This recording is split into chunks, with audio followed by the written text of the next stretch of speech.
Hey yo, what's good? It's your favorite Strawhead Nico, talking about Saiyuuki Reload Blast.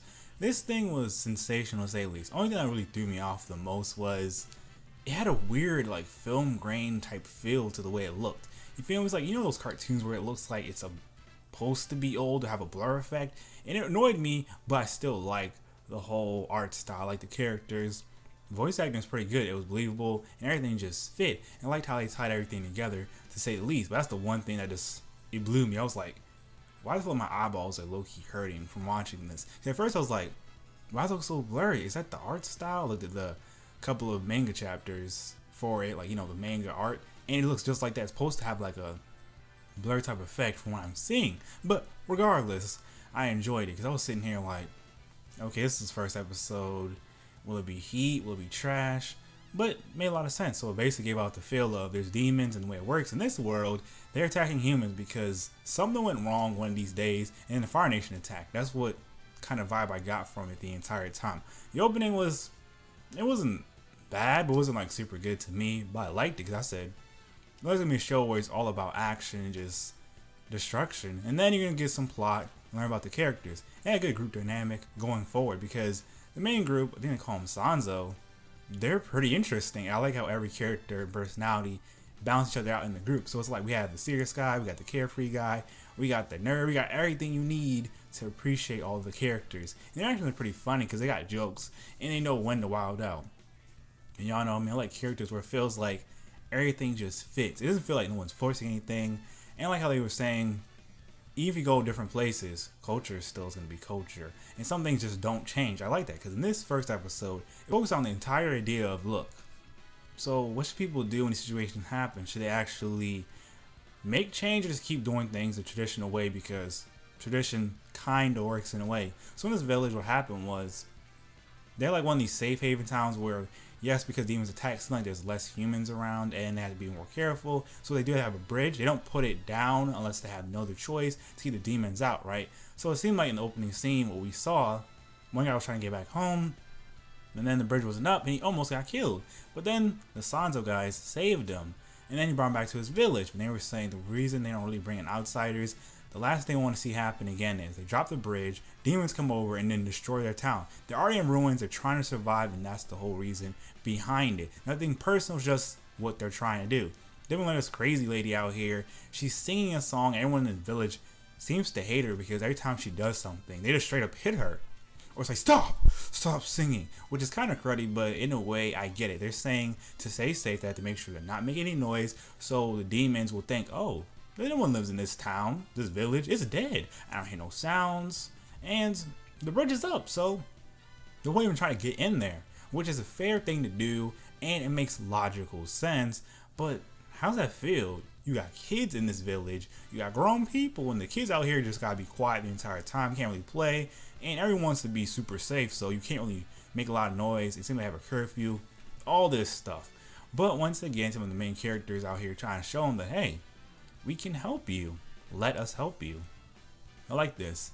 And the dynamics between the villagers and the outsiders, it kind of shows off why a lot of people stick to what they know, but some people like to try new things.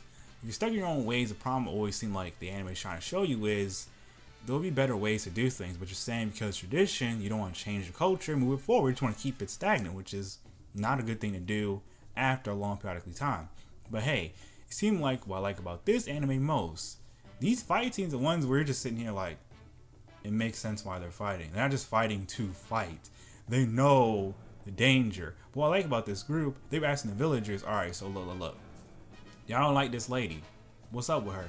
And they said the reason I don't like her so much is she keeps singing a song and she just goes around being crazy. And I understand the reason why is because her husband was supposed to come home to the village, right? But they didn't bring up the drawbridge and he died. So they're thinking she's doing all this just to annoy them and get over her grief. So it's like out of spite. They don't realize that maybe she's doing this to keep the kids calm, make their atmosphere a little bit more cheerful, because they said in the past what used to happen was in their village they had festivals and you see a beautiful scenery, but now it's just in ruins.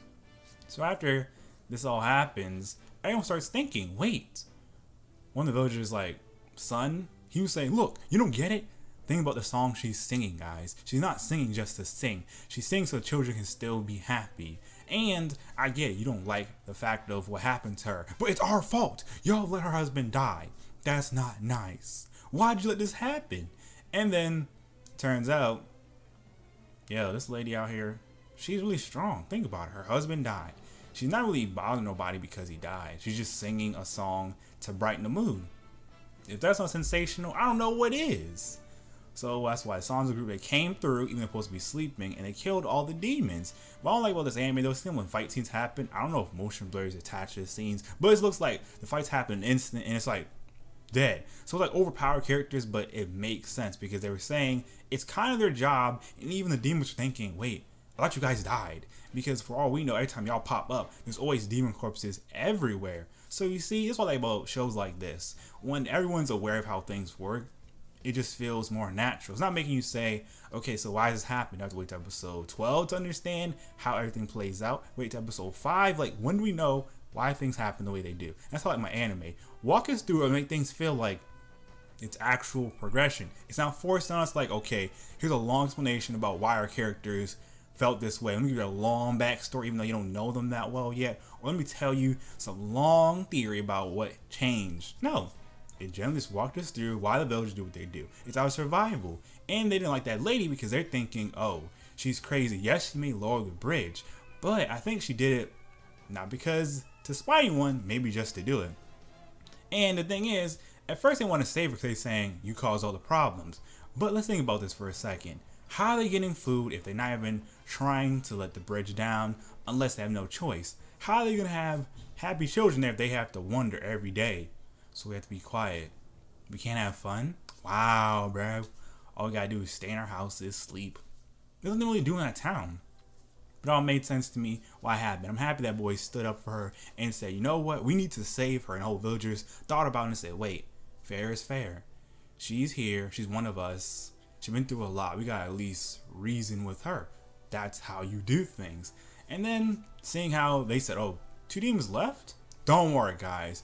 We're gonna save your town, we'll take care of them. Yes, it shows a little bit gory, but it fits the mood because look at the art style and look at the character design. If they weren't about this gory life, it wouldn't feel right to me. So they went after the demons, and it seems like they're good at, reading situation and making moves.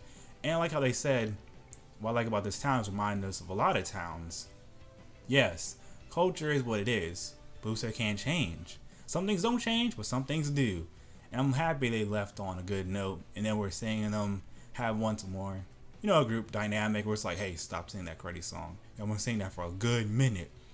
And yeah, it gave us a good introduction to the characters. The plot for, okay, overall plot is taking care of these demons, and then it ended with this weirdo girl. She was saying, oh, like a demon was talking to this girl, and it seemed like he was saying, did you have a prophecy? Like, what did you see? And they were saying some fate type stuff like, okay, the sun always rises in the east, and then this needs to happen, right? And she was saying some weird stuff like, okay, something crazy about to go down. She didn't say it directly, but she gave off that vibe. What I like about the show is, it seems like it's a mix of, fate controls everything, meets a little bit of supernatural, meets a little bit of real life, because, this real village, not everyone's overpowered to fight for themselves. So I like it. It's not feeling like we're just going to throw you into a situation, and then you have to wait for someone to die, then someone can make a move. Because if it did that, I would have dropped after the first minute in. But hey, it was really good, did its job, and it made me start thinking, this anime, what is its purpose? Is it trying to show us the power of culture? Trying to show us that, yes, you can take, cliches and make them new again? But hey, I'm just saying, bruh, I don't know what's supposed to happen. I like how this anime did flashbacks. Everything this anime does flows. It's never a situation of, why did this happen? Why are you showing this? Why should we care? You understood because the characters did it in a natural progression type way. Like a conversation, and anytime someone brought something up, you saw the importance. You had to think about it. It was just there. Right at the right moment. Some anime. Keep it simple, keep it flowing, keep everything connected. I'm pretty much saying everything that came to mind. So look, do your boy a favor. If you've seen this show, or based on the screenshots, how you feeling? Do you want to check it out? Is the art style turning you off? You think it's going to be something you watch one day and then forget about it 2 days later? How y'all feeling about it? I'm giving this anime a B-. It flowed into everything I wanted to do and made me want more, but still wanted to see just a little bit more tweaks to make me actually be heavily invested into it because look, probably some stuff involving fate, demons. When I see an anime, I'm always saying, how can they make me care? How can they make it good overall? Because I don't know if it's gonna get 12 episodes, whatever the case may be. But let's say episode 2 gonna be trash. I don't want that. I want episode 2 to continue for episode 1 and just make the show something to look forward to every week. But we have to wait and see how it all plays out. But do your boy a favor. If you did enjoy, y'all know what to do. I appreciate you give a like, subscribe if you're new to the channel, share your favorite social medias, comment your thoughts below in the comment section. Follow me on Twitter, join the Discord so you can chill with me and the crew. If you want to support me financially, I appreciate you checking out my Patreon. But hey, my Patreon to me is like a tip jar. I don't want to make videos for Patreon. Patreon is just a way of saying, hey, Nico, I messed with your vision. Keep it up, fam. You know what? Let me side you like $1 real quick, $2, so you can keep using Crunchyroll. That's what I want to use it for. I don't want to be that kind of creator. You know, Patreon's a thing. I only use it to say I need it to make videos. I'll make videos because I want to, always. But look, I said everything I wanted to say. Appreciate all your support. Y'all are MVPs. I'll see y'all next time. Because remember, I could say so much more, but my crew needs me.